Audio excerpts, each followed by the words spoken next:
Good evening, everybody. And you know it's Wednesday because you're seeing my face, and we are RAMP. Real Access Motivates Progress live Wednesday night podcast. We are so excited you joined us tonight because you picked a great show to tune into. Tonight, we are talking about biking across America for United Spinal with a great friend of mine, Adam Lane. Welcome to the show, Adam. Thank you. Thank you for having me. It's good to be here. Oh, I cannot wait for everybody to meet you like I met you because you are fantastic and what you did is even better. So please tell everybody who you are and what you did. Certainly. Thank you. My name is Adam Lane, and I rode a hand cycle across the United States of America. And yeah, I just wanted to let people know that life with a disability doesn't mean that it's the end of life and that things are possible. And wanted to get the word out. And I thought riding a hand cycle across America would be a great way to do it. Yeah, and tell everybody why you rode a hand cycle across America. Tell everybody a little bit about your disability. Sure. So I was a paramedic working in Kansas City, and I had a motorcycle accident and sustained a spinal cord injury at T10, T11. So I'm paralyzed from the belly button down. And pretty early on, I knew, and that was in 2007. I had this idea that God didn't do this to me, but He could use it. And so I've, since my injury, been looking for ways to give back to the community. And I also had a ton of support from my family, from friends, from my extended family that are the firefighters and law enforcement officers and other EMS professionals that I worked with. They raised money and built ramps and gave me rides to rehab and did all sorts of things for me. So early on, I knew I wanted to give back, and I got involved with United Spinal Association about a year after my injury. One of my physical therapists asked me if I would help start the Kansas City chapter, and got involved that way, and have been involved with United Spinal ever since then. And just between the role on Capitol Hill and the chapter leadership events, every time I get involved with the national organization as well as the local chapters, I get lit up even more and want to be more involved and provide more help if I can for what they're doing. And yeah, my life is immeasurably better because I've been involved with United Spinal Association. So I want to give that back to other people because I know not everybody has all the support that I had when I first was injured. So I've been looking for ways to do that. And some people have questioned my sanity a few times, but I thought riding a hand cycle across America is something that I enjoy. And what a better way to see the country too. Oh, absolutely. Like I said, I got to meet you in July. Actually, I got to meet you face to face in July when we met up for United Spinal's roll for the Capitol. No, roll on Capitol Hill. I'll get that Yes. title right yet. Um, and I couldn't believe what you were doing. And I met you towards the end of your journey with your fabulous little dog. He is so cute. We'll talk about him in a little bit, but I think you're a little bit crazy because I don't know how you did that. I've tried doing a hand cycle and did like the little 5Ks and stuff like that. And I don't know how I got through that. So doing it across the country, how long did it take you to do something like that? And how did you plan it out? So I started riding on April 11th, and my last day riding was June 25th. I do have some miles that I was going to make up when I got home just because of storms and some other things that came up. But unfortunately, side note, I have a pressure wound and haven't been able to ride since I've been back. But I got 2,400 miles of the 3,000 miles that I was planning to do between April 11th and June 25th. I wasn't able to ride every day. Like I mentioned, the weather. I also had some stomach issues early on, and then I got sick in Columbus, Ohio. Uh, it just happened to be Columbus. It wasn't because of Columbus, but I'm glad uh, you clarified that. yes, just wanted to clarify. I don't want to make anybody angry in Columbus. I've been there before, but but yeah, that wasn't the issue. But as far as the planning, it really started um, 2 years before I actually probably more than that now that I think about it, 2.5 years before I actually started the ride. And then I got the hand cycle February of 2020. And as we all know, March of 2020, things changed a little bit with COVID. So that threw the plans off, both training and sponsorship and all of that. But pretty early on, as I was planning, it's always been dangerous to bike or hand cycle across the country on the 2-lane highways. Several people got hit in those early stages of me planning that were riding regular bicycles, and I'm even less visible since I sit so low. And so I decided pretty early on that I just couldn't take the risk. So I actually ended up riding miles on trails and paths in each city. So I started in San Diego and rode mileage in San Diego, and then drove to Albuquerque, or excuse me, not Albuquerque, Phoenix, and then Albuquerque, and then Oklahoma. And so I rode miles in each city and then drove to the next city just for safety reasons. But one of the things that uh, came out of that, it originally changed because of safety, but what happened is I was able to meet with some of the United Spinal chapters as I crossed the country. I was able to go to United Spinal's partner hospitals and speak with their people that were an inpatient and let them know about fitness after a spinal cord injury. And so it really allowed, at first I thought it was going to kind of detract from the trip, but it really allowed me to make more connections with people as opposed to just sort of passing through and spending most of my time out in the middle of nowhere. So, and then it was, as you know, traveling with a disability can be challenging, and making sure that the hotel is accessible. I used to do medical sales, and had stayed at Hampton Inns and Home 2 Suites and some other Hilton places in the past, so I knew that they were fairly consistent. But even that, because from town to town there's differences, and depending on how old it is, so it, there was all the challenges of trying to find an accessible hotel room in every city that I was in. I did plan poorly, so I was, or maybe it was good. I was in Indianapolis the weekend of the Indy 500, so Oh, geez.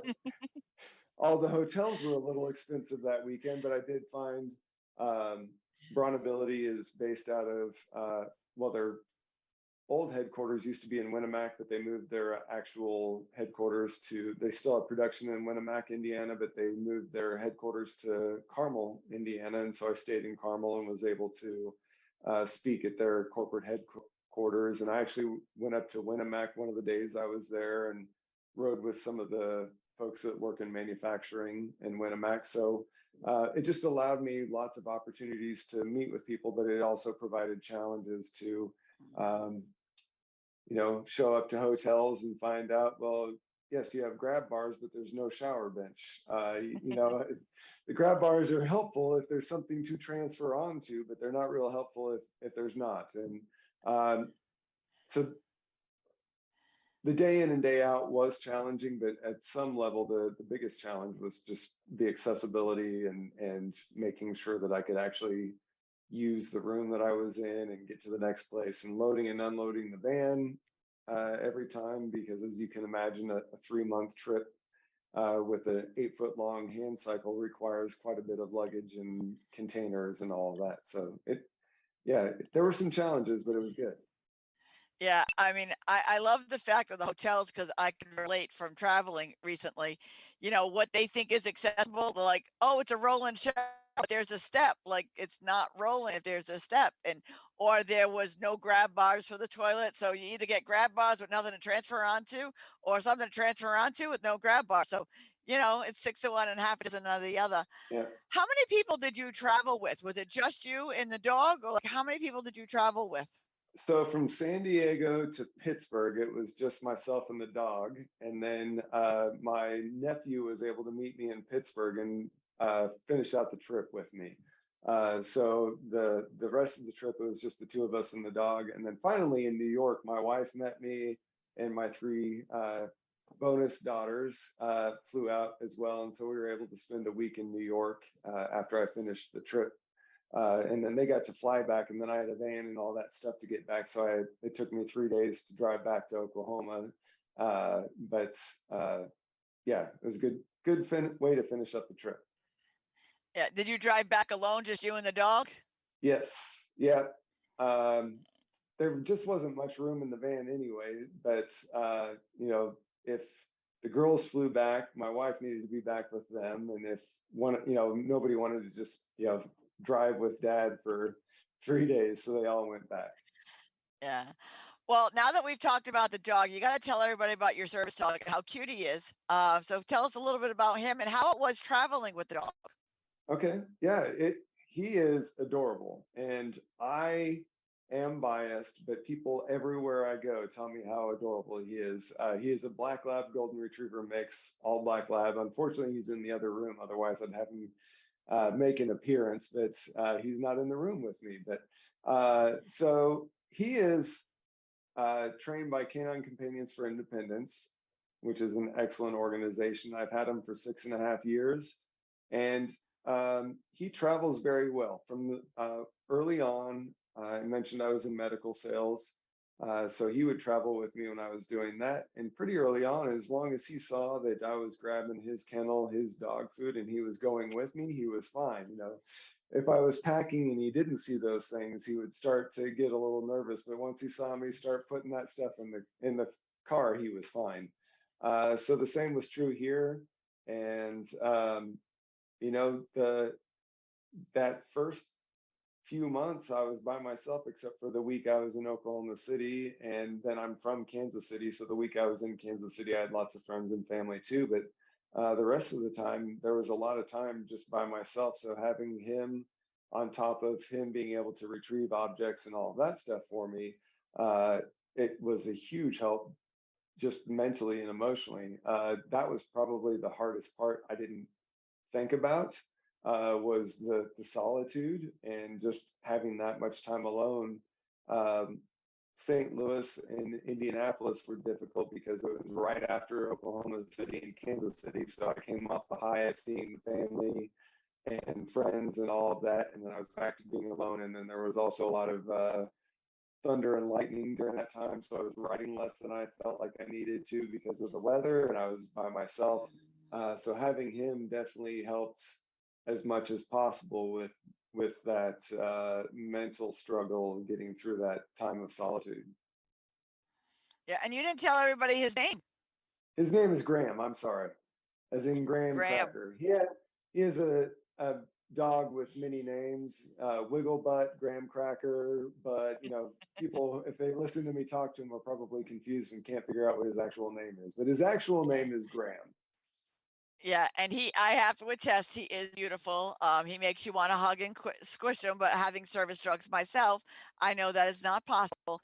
How did everybody else react to him being with you on the trip? Did people give you a hard time? Hotels give you a hard time? How was that traveling with him? It is usually very good. There, I can count on less than one hand the number of times I've been given a hard time with him. Um, I mean, he does have a vest, but he's also so well behaved, people can usually tell. A lot of the hotels I was staying in are also pet friendly. There were a couple that weren't, but even those this time around didn't give me any sort of a hard time. Um, I'm trying to think. It's been a while since I've had any issues, so I feel thankful for that. I have had arguments at the front desk before with people that, you know, wanted to take a pet deposit or something of that nature, and you know, go around and round with them. I do carry the little section of the ADA that talks about service animals and what they are, um, and try to explain to people when that comes up. But on this particular trip, I didn't have any of those issues. Thank you, thankfully.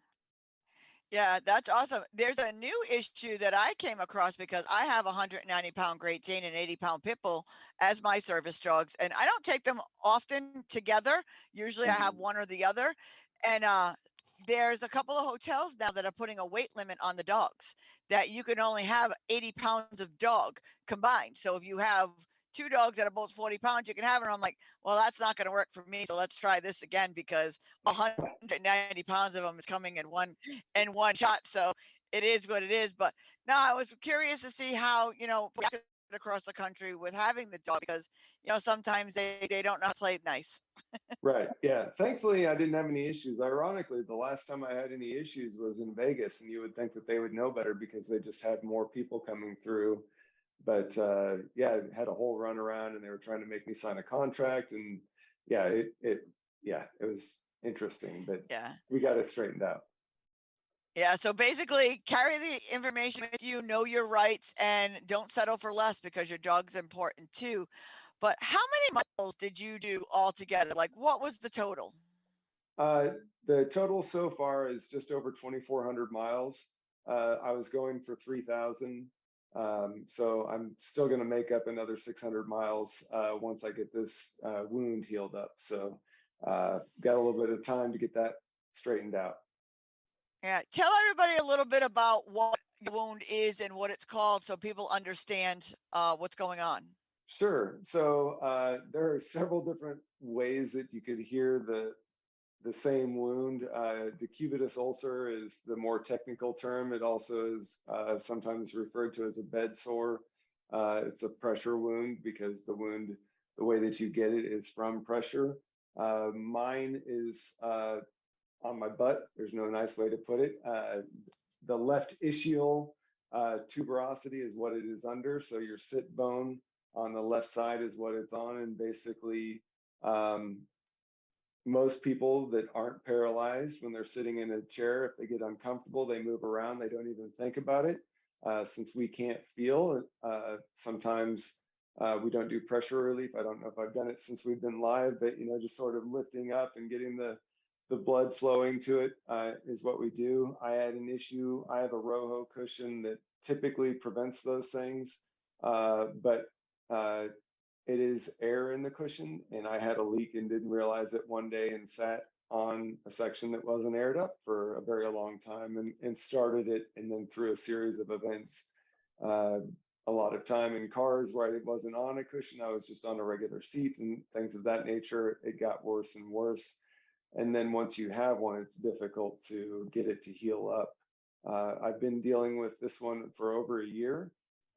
In fact, last year around this time, it got infected and got worse. And so then I was put on bed rest.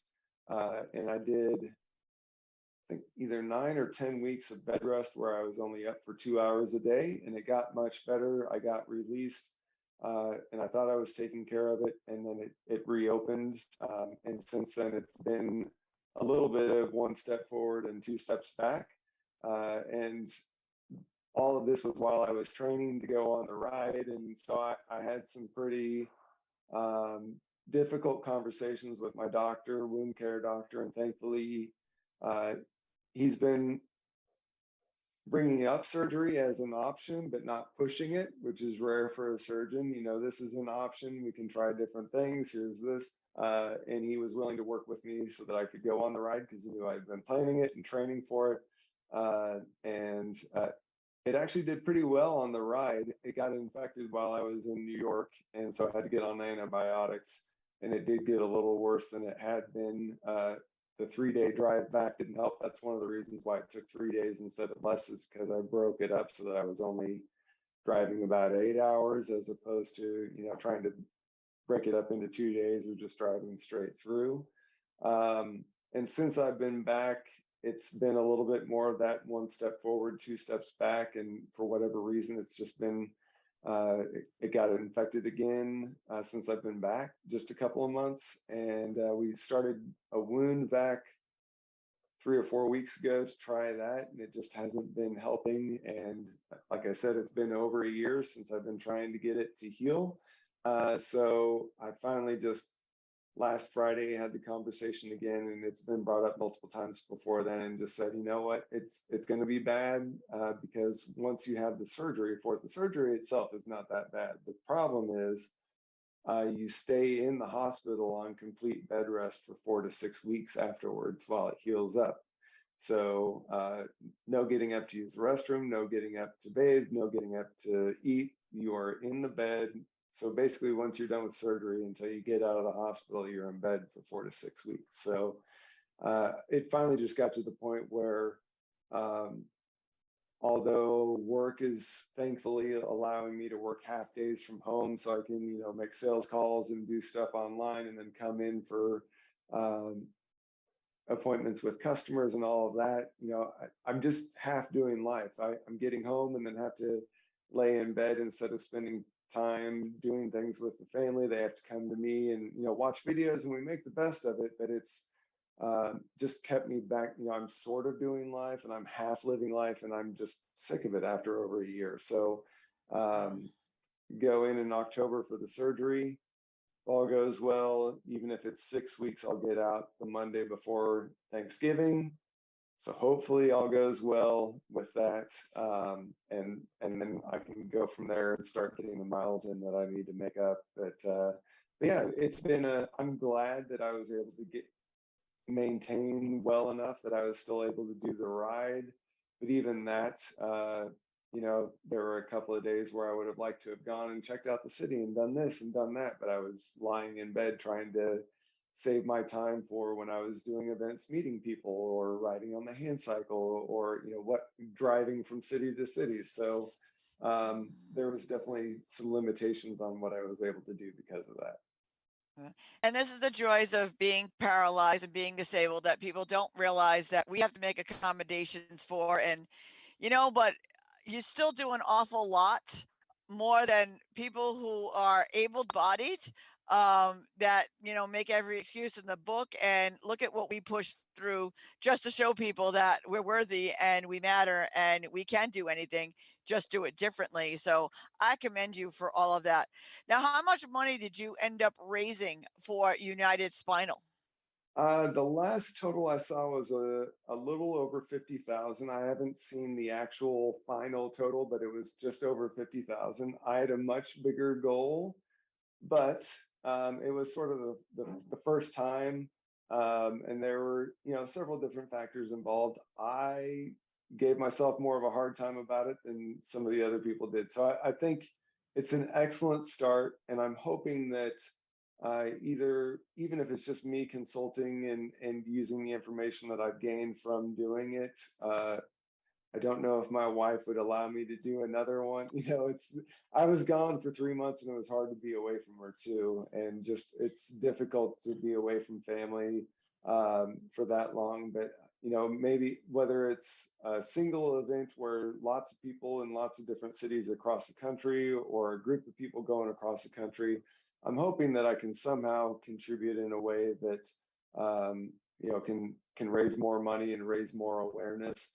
Uh, as much as I would have liked to have raised the $1 million that I wanted to raise, I do still think that being out there was raising awareness both for United Spinal and for disabilities in general, and that we just want the same things. Like I just want to be able to go to a hotel room and go to the bathroom and shower like anybody else. I just need a couple of extra things added. I just want to go out to eat like anybody else when I'm traveling. I want to do this, I want to do that. I'm not asking for anything other than making it so that I can get into those places and do those things. So, Yeah. I mean, one of the benefits of getting out of the van and being in a wheelchair and getting an 8 foot long hand cycle out of the back of it is it tends to garner some attention from the people around you in the parking lot. So I had some great conversations just with random people that were getting on the trail, getting ready to bike themselves, who just got back from a walk. I met a couple in San Diego that we talked for probably an hour afterwards, and we exchanged numbers and have texted a couple of times. And they follow me on Instagram now, and just a random meeting that they happened to come up and ask some questions, and it was amazing. There were so many little moments like that that I loved.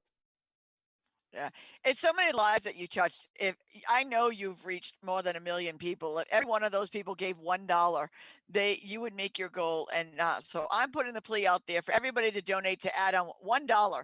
If you see this story or whatever, donate $1. A couple of dollars, $10, whatever you can afford, because what he did broke barriers for a lot of people. It broke the stigmatism, and it also changed people's perspectives. It's not easy. It's not easy to do it on a regular bike. Try doing it on a hand cycle with a pressure sore, all for a good cause, just so other people can see us as viable parts of the community. That's why we do what we do. That's why we break the barriers that we break.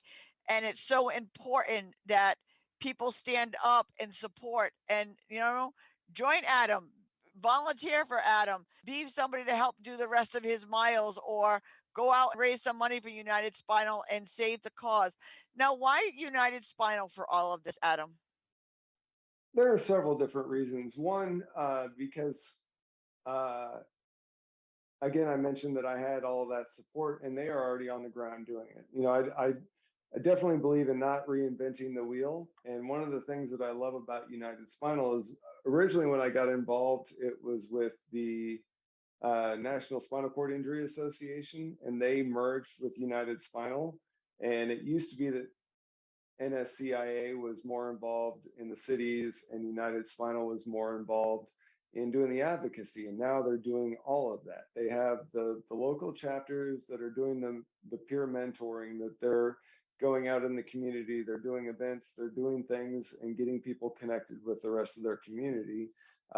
And United Spinal's national organization is assisting with that, and they're providing help, and they're advocating at the national level as well as the individual level. There's stories of them getting involved when doctors are trying to convince families of pulling life support on people, and then United Spinal getting involved and then getting to the correct rehab facility.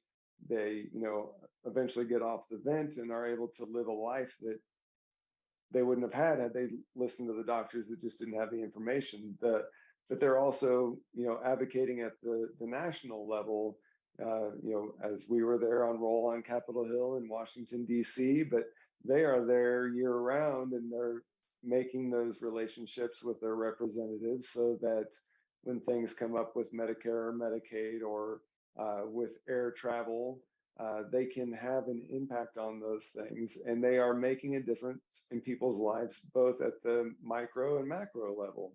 And so I just have seen them change people's lives as well as my own. And so I want them to have what they need to be able to continue to do that work and add to it, because they are always coming up with things that they could be doing, but you only have so much bandwidth. And so if I can get them more money, then hopefully they can, whether it be hire somebody or start another program or whatever.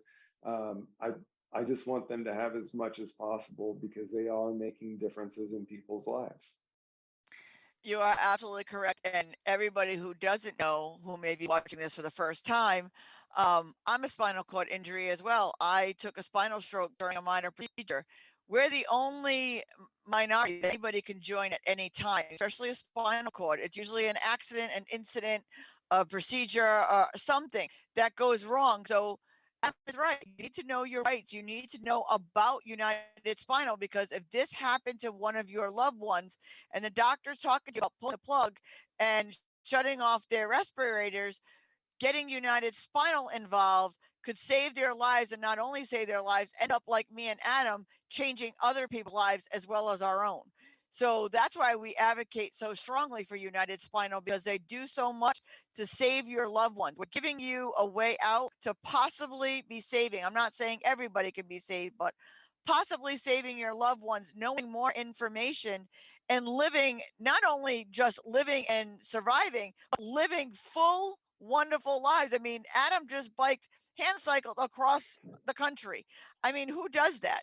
You know what I mean? Like, normal people don't do that. And then you have Adam, because I don't think we are normal. I don't think we're not normal because we're spinal cord injuries. I think we're not normal because we're always out there to prove something, and we're little daredevils and we do these crazy things. to raise awareness for other things. So support us and give money so we don't have to do these crazy things that you just give the money and we can, just live a normal life. Yeah. And also, I mean, I think one of the reasons, obviously, like you mentioned, riding across the United States is a bit of an extreme, but I want to get to the point where it's not a big deal that I'm working. It's not a big deal that I'm out at the grocery store. Well-intentioned people frequently tell me, "Oh, it's so good to see you out," or "Oh, it's so good that you're working," and like I've got bills I got to pay. I have a wife and three daughters that my wife is fully capable, but like I want to be a contributing member of the family. I want to help pay our mortgage and our car payments and all of that stuff. So I would love for it to get to the point where there's so little ableism that nobody's surprised to see somebody in a wheelchair working a job. Nobody's surprised to see me at the grocery store. It's like, well, I'm hungry and I want this particular thing, so I came to the store to get it. It's like All right. I'm not inspirational. I just want those chips. It's like, um, Yeah. but I mean, one of the It, reasons it, I love yeah. I mean, it's yoga. so true that you say that because I tell a lot of people my leg don't work, but my mouth sure does. So I can do everything everybody else does. I just can't walk and do it, but I can accidentally run you over. You know what I mean? So there's that. But go ahead, finish the sentence. Oh, I was just also going to say is I also got into yoga 7 or 8 years ago and became a yoga instructor. And one of the things that I love about it is when I'm in yoga, I'm just another yogi. I go in, I get out of my chair, I get onto my mat, and I'm just another yogi doing the class and going through the flow with everybody. And then the other benefit is a lot of people that do yoga have a habit of comparing themselves to the people around them and like, oh, I'm not holding this pose as good as them, or I'm not doing that as well, or look how strong they are. I wish I could do that. And then I had the added benefit of knowing that all my poses are going to look different because I'm sitting down as opposed to standing up. And so I had the benefit of being just like everybody else, but then also not comparing because I know it's going to be different than everybody else. So it's kind of a lovely thing to go and do yoga and just be another yogi, but also not be able to compare myself to anybody else. But yeah, we can. There's so much stuff that we can do that I want to get the word out. Yeah, I mean, it's so crazy because people will say to us all the time that, oh, like you said, it's good to see you out. The other thing, we probably work 3 times as hard as everybody else because we have something to prove and we want to work so hard to look normal like everybody else that we actually do 3 times as much. Because I know I can run or roll circles around many people that are, doing their day-to-day job just because I'm like the Energizer Bunny. I can't sleep. Like 2 hours, I'm good.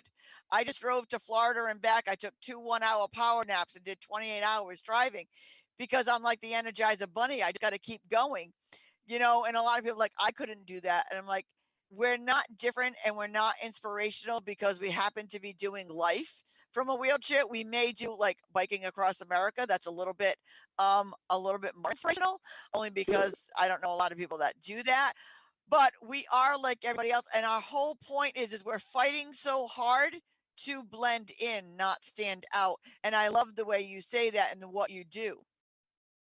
And I mean, there has definitely been some overcompensation on my part. That deal, I got into triathlon a couple years after my injury, and it started out as a challenge to myself, and then I kept doing it because I loved it.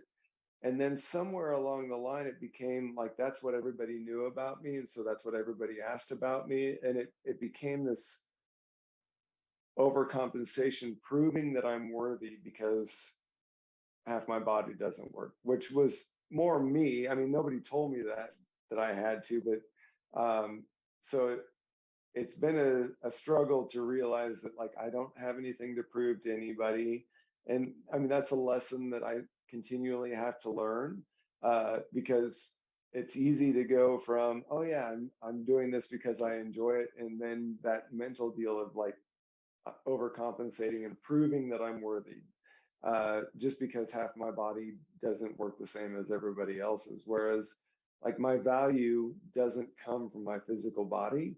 I'm a human being, not a human doing. And so like my value comes from my being and how I contribute, not necessarily the fact that, I mean, I want to contribute in different ways, but the hand cycling was something that I did intentionally to gain attention, to grab people's attention, but I also don't want it to be like I feel like I have to do that because of my disability. So uh, there's some ingrained ableism even in myself that uh, which is always interesting because I was disabled at 35 as opposed to from life, and so there's all these thoughts that I have around ableism and disability that even though I'm disabled, I still have ableist thoughts, and that I have to uh, Right. prove something, that I have to do more, otherwise they're going to think that, and so it's an ongoing challenge for sure. Yeah. So here's the big question. What's next for Adam Lane? Well, first and foremost, get this pressure wound healed up. Uh, and then as soon as possible after that, I got married last August. And because I've been dealing with this pressure wound, we have not taken our honeymoon. So I need to take my amazing wife on a honeymoon somewhere where we can lie on the beach and play in the ocean. And then after that, I don't know. I mean, there's a lot pinging around in my head, and I haven't picked the one thing.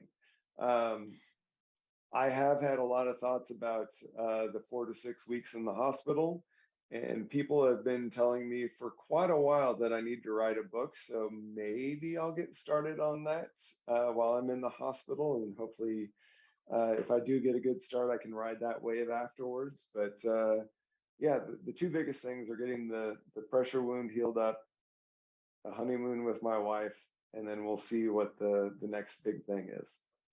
Oh, that's awesome. Well, I hope one of them is collaborating with me because I want to keep working with you because I think the two of us could really make a big dent. And then we add Josh Basil and all of Chris Collins and all of those amazing people to our group. That's what it's all about. All of us working together for a common cause, making a difference. We work hard to blend in. It sounds like a cliche, but it's so funny that we do all of this work and we do all of these amazing things so that way we can blend in and everybody else can live a fabulous life just amongst everybody else without any difference. It's so exciting. So give us some your final words and your final thoughts of why people should get involved. Before that, tell everybody where they can donate to United Spinal. So there's several different places. The direct link that will come and they'll know that it's from my fundraising. If you go to adamklane.com, which is ADAMKLANE.com, there's a link there that you can do that.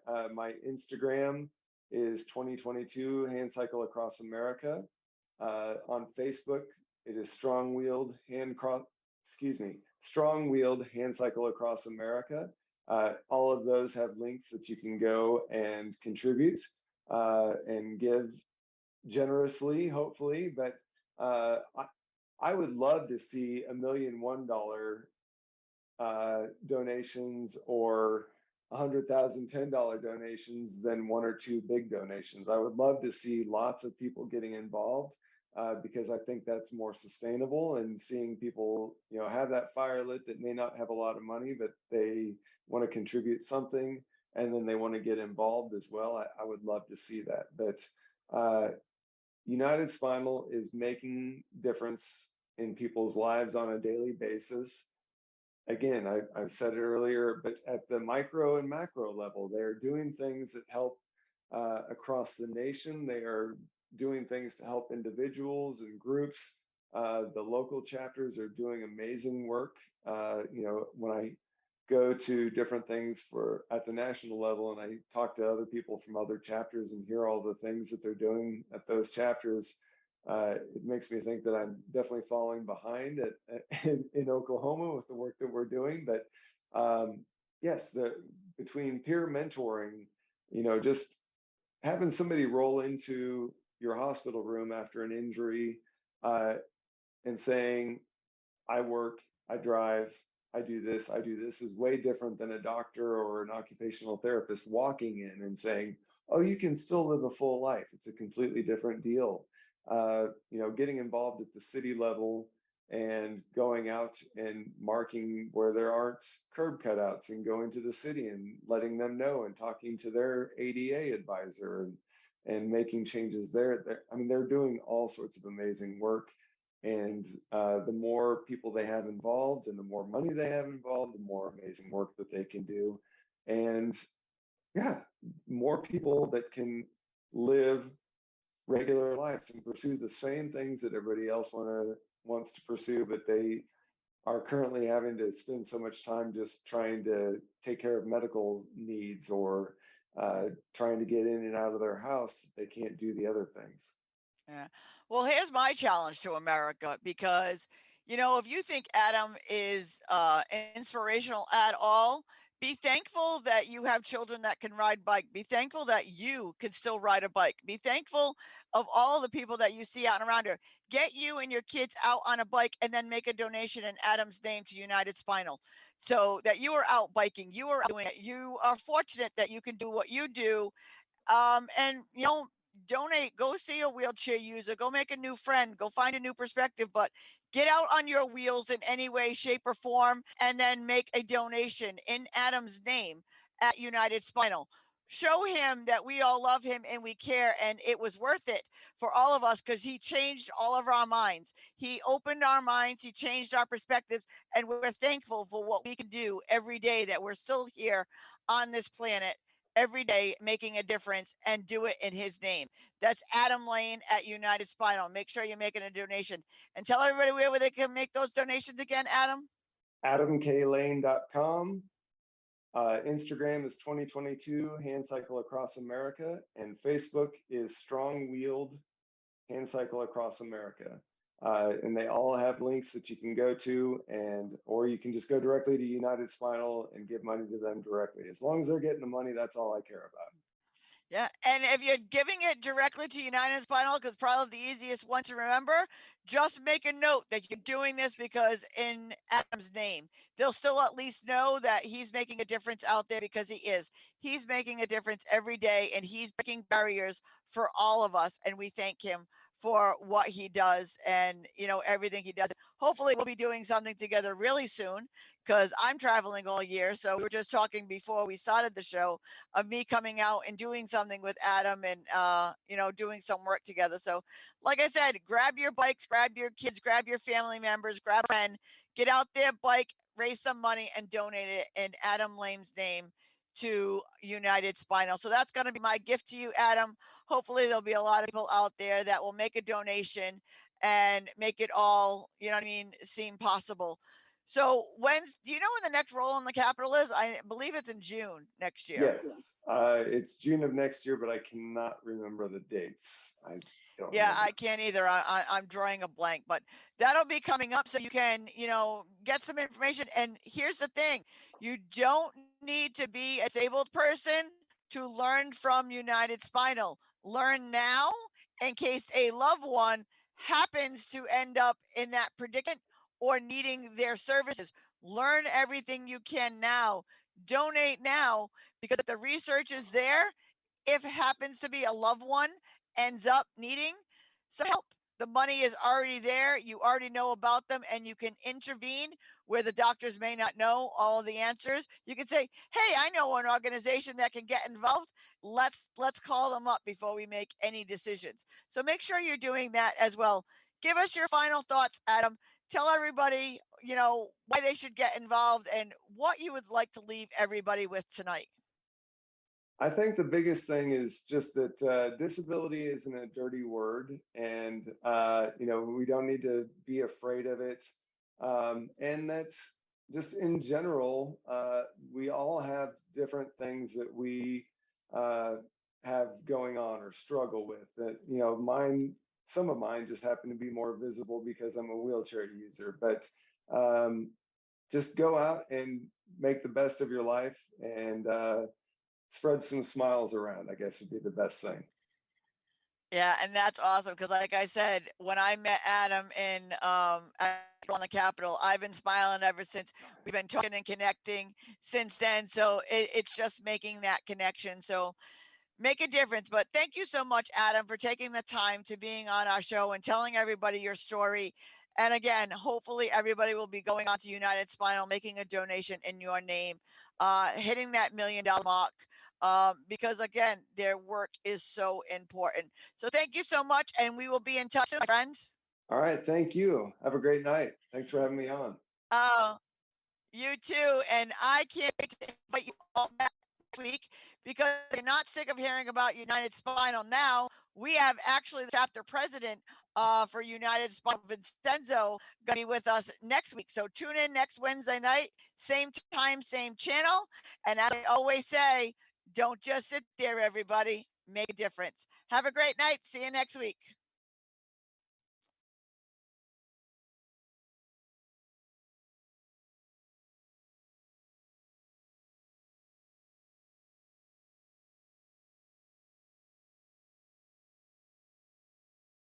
I'm Chaz Kalenda, and I'm running to be the next Rhode Island Attorney General. I've practiced law for the last 16 years, 12 of them in the office of the Attorney General, so I have the knowledge and experience to do that job at a high level. I'm not here to fight for a political agenda. I'm not here to fight for a special interest. I'm here to fight for the rights of every Rhode Islander, no matter where you come from or no matter what your background is. I'll need your votes on September 13th for the primary election and November 8th for the general election. If you have any questions about where to vote or how to vote, please contact your local Board of Canvassers or the Secretary of State's office or website. I'm not running to be just another politician. I'm running to be a public servant who can serve as a much-needed check and balance on the state of Rhode Island to root out the corruption both inside and outside of our system. We need your support. You can visit my website at chas4ag.com to learn more about me, donate, or volunteer your time. I'm Chaz Kalenda, and I approve this message. To take home the Golden Gloves, you've got to put in the work, and you've got to be tough as nails. Ashley Kalis was driven to achieve. Today, Kalis is still fueled by that same hope, grit, and determination. A mother of 3 school-aged boys and successful business owner who ran testing and vaccination sites across the state. Kalis is the fighter Rhode Island needs right now because it's time for a change.